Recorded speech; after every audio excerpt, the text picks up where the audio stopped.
What topics should I prepare for interviews? The format and content of interviews may to some extent vary by college, so let me tell you from my perspective of about 10 years of doing computer science interviews here at Trinity College, and be aware that things are slightly different in other colleges. Of course, I would say that things are better here, and Trinity College is the place to be if you want to do computer science at Cambridge, as proved by the fact that in 3 out of 4 years of the computer science course, the top ranking student in 2024 is from Trinity. Someone we selected and admitted through this kind of insightful and revealing interview that I'm about to describe. So yes, I am biased, but for good reason. End of the advertisement for Trinity, and back to your regularly scheduled program. So the main idea is that we don't care so much about what you know. We care a lot more about how you think, how you reason, and how you learn. The kind of questions we might discuss are similar to the ones you find samples of on the CSAT website at OpenClimb.io.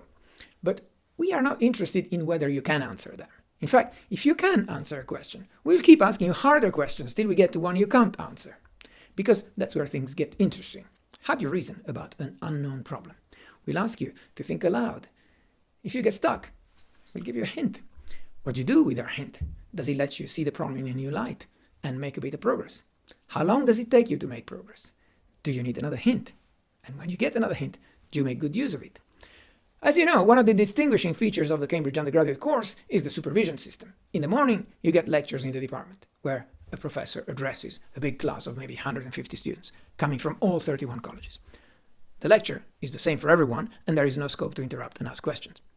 But in the afternoon, in your own college, you get a supervision, where 2 or 3 undergraduate students are looked after by a subject expert, who could be a PhD student, a teaching assistant, or a faculty member. And there, in the supervision, the students may ask questions, and they are required to do harder problems to test the boundaries of their understanding of the subject. And if they get stuck on those problems, then the supervisor will offer hints and help them figure it out by themselves in a kind of Socratic fashion. So at Trinity, to the extent possible, at admissions time, we try to recreate a supervision during the interview, because we want to figure out if you would thrive in this peculiar, personalized teaching environment for talented students that is typical of Cambridge. So basically, would you do well at Cambridge if we admitted you? Are you teachable? If yes, you are worth a lot more to us than someone who's practiced to death the sample problems and knows a bunch of answers by heart, but has a hard time working out solutions to problems he or she didn't specifically train for. So don't be scared by the fact we will ask you a question you can't answer.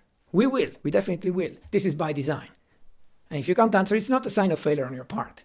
We do it to understand how you reason, how you overcome difficulties, and how teachable you are. Rest assured that all the candidates who eventually receive an offer from Trinity were at some point asked questions they were not able to answer, and yet we admitted them. Even those who come on top of the tripos, position number 1, ahead of everyone else in their year from any other college, they were once asked interview questions by us that they were